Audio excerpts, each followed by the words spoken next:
Well, happy Friday, family. This is Darlene. I'm sitting here still working on necklaces.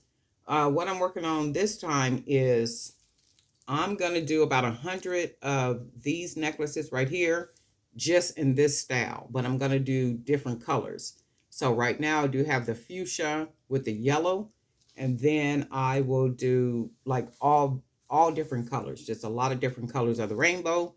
Um, and as stated before, I didn't show you making these because the video is already here, and I'll link the video in here. So I already did a video making these, showing how I do these. I stated in the other video that one of the selling platforms is in the digital magazine from I think August's magazine. It might even be in September's magazine too. But one of the platforms in there I am going to test out, and I'm only going to be selling necklaces, and I'm going to put the necklaces up there in bulk. There'll be 1 dozen per case.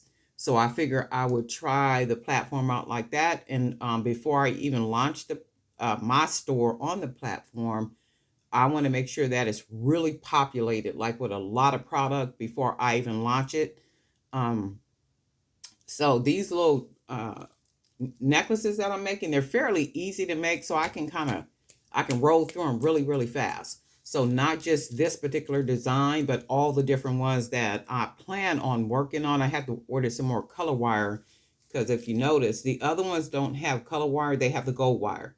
So I am going to be using the color wire like what you see here. And I just ordered some more color wire so that I could make more of these. And I had to order some more of this vegan suede. Somebody was asking me about the suede. This is not real suede, it's vegan suede. Um, it is in my Amazon store, and I am using it to be cost effective. I think the necklaces are gorgeous. I think they're really simple, they're really pretty, they make sense to me. And I think they will be an easy sale. Even if I was out and about at a show, and I was selling these and maybe like 12 at a time or something in different colors, I'm sure that they would probably sell for a sweet price, right? And I do believe on that platform for a sweet price, they'll probably sell really well too. So I'm going to test them out and see how it works. But if I had to use real suede, real leather, that means the price would have to be elevated. And sometimes you can use less expensive supplies as long as you make your pieces look expensive. They can look expensive, but it really don't cost you very much to make at all. I mean, that's the trick to it. They have to look like they didn't cost 2 cents to make, and they may have only cost you 1 cent to make. That's not realistic, but that's just an example. So I am working on a lot of these. I really love these with the color on them.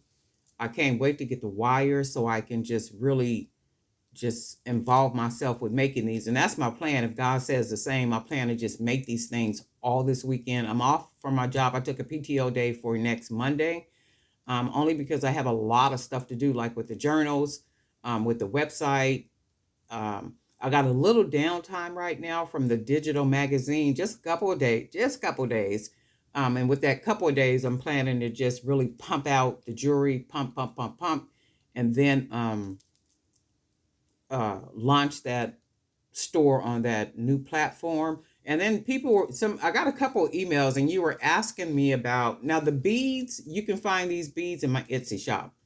The suede vegan cord is in my Amazon store. The wire is also in my Amazon store.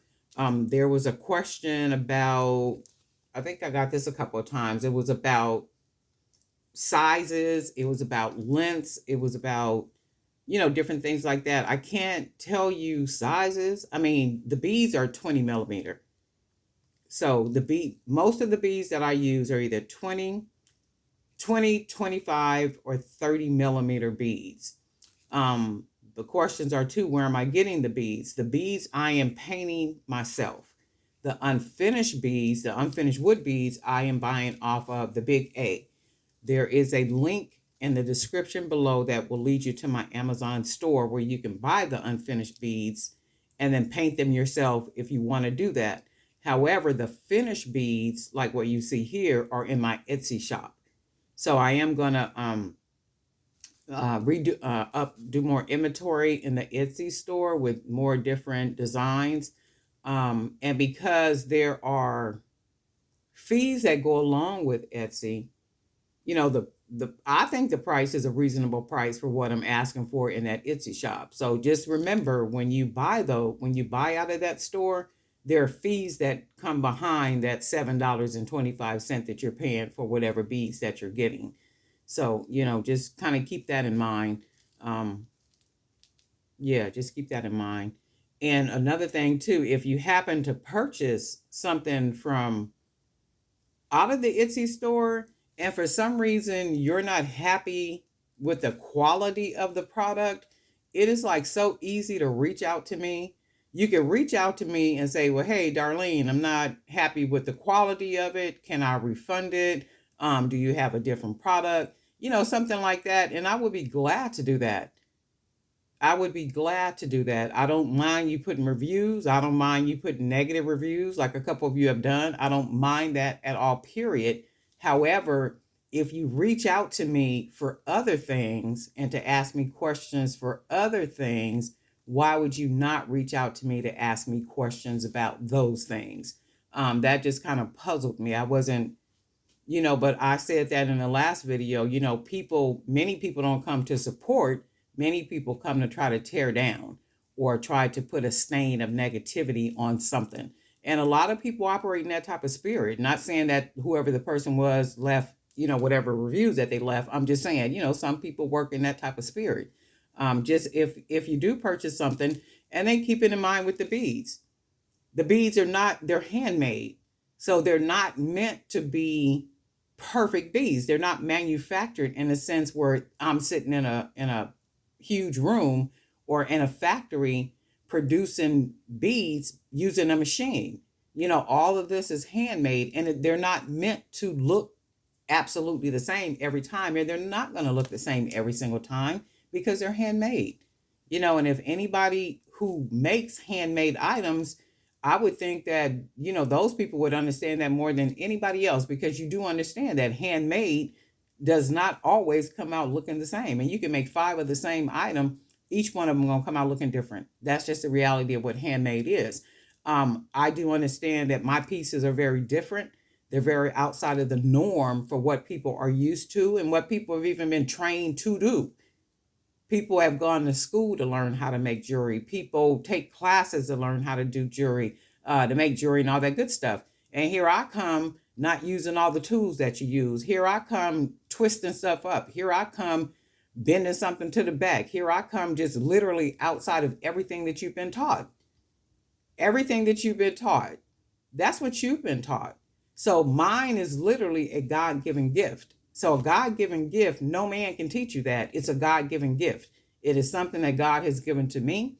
And I recognize and understand that it's something that he has given to me. And what he has given to me, I would never, ever, ever, ever, ever let some man, woman, child, or otherwise talk me out of doing what it is that God gave me to do. I'm going on a rant this morning. So in the Bible, let's talk about Cornelius. Cornelius in the book of Acts, I believe it's Acts 10. Cornelius was a Roman. He was a commander. He was a true devout man of God who prayed all the time, who truly believed in God. Like he was like really, just a worshiper of God, right? True worshiper of God, but he was a Gentile. Peter was a Jew. And of course, Peter followed behind Christ. So God sent an angel to Cornelius to give Cornelius the vision to go have his soldiers to go find Peter, right? At the same time, I don't know if it's exactly at the same time, but I'm going to say at the same time, God was giving the vision to Cornelius to have his soldier to go find Peter. God was giving a vision to Peter, telling Peter that it was okay for him to go to Cornelius' house. Why did he have to get permission from God to go to Cornelius' house? Because Cornelius was a Gentile. Peter was a Jew.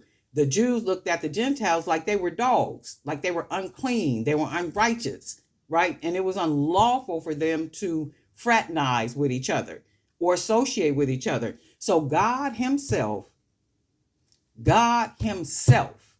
spiritual things are for spiritual people.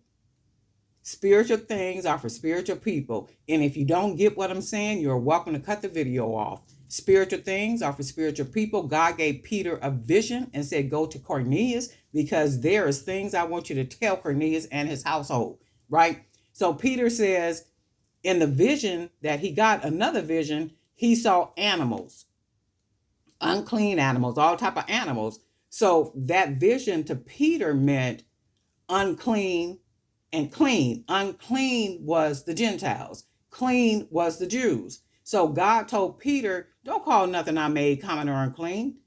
Nothing is unclean. I have no favoritism. Go to Cornelius's house because there's something I want you to tell Cornelius. At some point, Peter goes to Cornelius's house. Cornelius and his entire, you got to read it, Acts 10. Cornelius and his whole household was saved. Why were they saved? Because the Holy Spirit filled Cornelius's house. And generally, anytime the Holy Spirit came up on someone, which was generally the Gentiles, and they start speaking in tongues, tongues was for unbelievers. It wasn't for believers. The prophecy was for believers. The tongues was for unbelievers, right? I said all that to say what, Darlene? When God put it in you, when God gives it to you, no man, nobody can take it from you, nor can anybody fight you against it. Peter even said that at some point because them Jews was mad. Well, how they going to be saved? How they going to become a part of? They Gentiles, they unclean, they dirty. Peter said, well, who am I? I can't fight against God.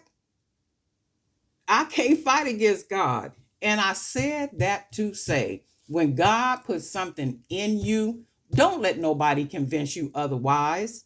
I don't care how much schooling they have. I don't care how good they feel like they paint, how good they feel like they twist a wire, how fine they little knots are. Don't let nobody convince you otherwise when you know that God has put something in you and it is God-given.